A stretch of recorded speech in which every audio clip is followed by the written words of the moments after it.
Nggak tahu nih, tiba-tiba aku dapat. Mungkin pengaruh KB yang aku pakai, Mas. Elakku lagi. Ya, masyarakat tampak kecewa. Sabar ya sayang, ucapku sembari melempar senyum padanya. Mas mandi Gi, ditungguin Kayla tuh, nggak kangen. Kerlingku manja. Oh iya iya oke, Mas mandi dulu deh, baru main sama Kayla. Mau main sama mamanya sih brewok malah muntah darah. Seluruh masyarakat. Jika biasanya kalimat itu akan membuatku tertawa, maka tidak kali ini.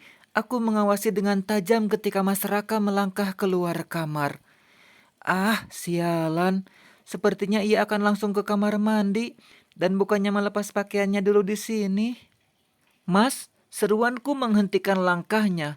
Suamiku berbalik, memandangku dengan sorot tanya. Handuk kamu jangan lupa. Mau mandi kan? Ujarku pura-pura mengingatkannya.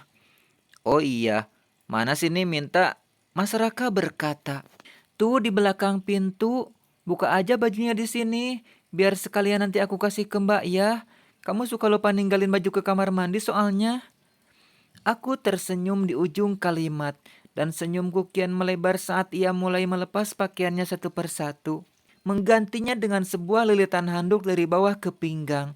Mas Raka berjalan keluar kamar, meninggalkan pakaiannya teronggok begitu saja di atas lantai. Segera kurai tumpukan pakaian tersebut, meraba saku celananya dengan jantung berdebar kencang. Kurogohkan tangan ke dalam saku celana Mas Raka dengan jantung berdebar kencang. Terasa olehku sebuah benda berbentuk pipih yang pastinya adalah ponsel Mas Raka. Kutarik cepat benda tersebut, kemudian menjatuhkan celana jeans Mas Raka begitu saja ke lantai. Kubawa benda itu duduk di tepian tempat tidur. Aku pun mulai mencoba membuka layar ponsel dengan menggunakan password yang kuingat, yaitu tanggal lahir Kayla. Dan untung saja masyarakat masih belum merubah passwordnya. Setelah layar terbuka, dengan gerakan cepat tanganku bergerak dan menelusuri setiap aplikasi yang ada di dalam ponsel suamiku. Mulai dari galeri WhatsApp, Telegram, hingga beberapa aplikasi chat online yang terpasang di dalamnya. Hampir tidak ada yang mencurigakan. Semua tampak normal-normal saja. Apakah aku yang terlalu berprasangka buruk sehingga mencurigai masyarakat yang tidak-tidak? Tapi aku juga tidak mau bertindak gegabah dengan langsung percaya begitu saja hanya karena tidak menemukan hal-hal aneh dalam ponsel suamiku. Bisa saja dia sengaja menghapus histori chat ataupun merubah nama kontak seseorang yang spesial dengan nama lelaki supaya aku tidak mencurigai. Beruntungnya aku sedikit melek teknologi. Segera aku ambil ponselku sendiri. Kemudian aku membuka barcode WhatsApp Mas Raka untuk menyadap aplikasi tersebut ke ponselku dengan cara yang sudah lama ku ketahui dari seorang teman. Setelahnya aku pun meletakkan ponsel Mas Raka di atas nakas.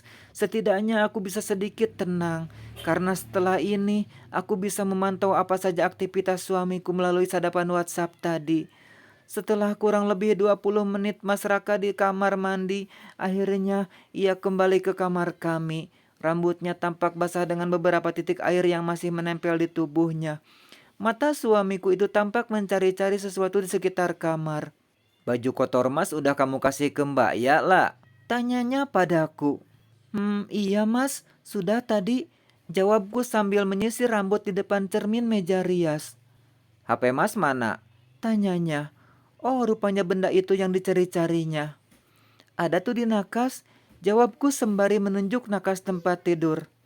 Mas Raka langsung bergerak ke sana, meraih benda tersebut.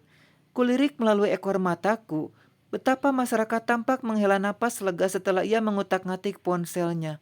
Kemudian ia meletakkan benda tersebut kembali di atas nakas. Koper Mas biar nanti Mas saja yang bongkar lah, ucapnya tiba-tiba. Aku juga capek banget. Tadinya mau langsung suruh Mbak Yah yang bongkar. Jawabku sembari beranjak berdiri dari depan meja rias. Mas gak bawain aku oleh-oleh, pancingku kemudian. Oleh-oleh? Maaf sayang. Mas kemarin bener-bener padat jadwalnya di sana. Mana sempat keliling-keliling cari oleh-oleh. Nanti saja ya kita ke mall. Kamu boleh belanja sepuasnya di sana. Kebetulan Mas baru dapat bonus dari perusahaan. Ia beralasan. Aku menatapnya lekat. Wajah masyarakat terlihat menegang sambil menatapku. Sejurus kemudian, aku tiba-tiba tersenyum. Masyarakat tampak bingung. Gak apa-apa kok mas. Ya sudah, aku mau kasih makan Kayla dulu ya. Pamitku sebelum berjalan keluar. Tak lupa ku bawa serta ponselku. Di luar, aku berusaha bersikap biasa di depan putriku.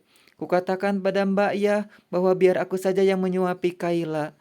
Ragaku di sini, tetapi pikiranku kemana-mana. Berpusat pada masyarakat serta dugaan-dugaan tentang apa yang sudah ia lakukan di luar sana di belakangku. Tring, bunyi ponsel terdengar mengagetkanku. Nyaris saja aku menjatuhkan sendok yang sedang kugenggam untuk menyuapi Kayla. Sebentar ya nak, ujarku pada Kayla kemudian memanggil Mbak Ya untuk memintanya melanjutkan pekerjaanku menyuapi Kayla. Aku berjalan menuju halaman samping rumah, kemudian membuka ponsel dengan tangan gemetar. Sebuah pesan masuk dalam aplikasi hijau. Bukan milikku, tapi milik masyarakat yang telah tersalin dalam ponselku. Nakal masa mau terus? Mataku nanar saat menatap layar, membaca barisan kata dari nomor kontak bernama Arman. Arman, nama lelaki. Masa lelaki mengirim pesan dengan nada seperti ini? Jangan telepon dulu sebelum abang kasih kode. Itu balasan Mas Raka. Jantungku semakin berdebar kencang. Takut ketahuan istri abang ya.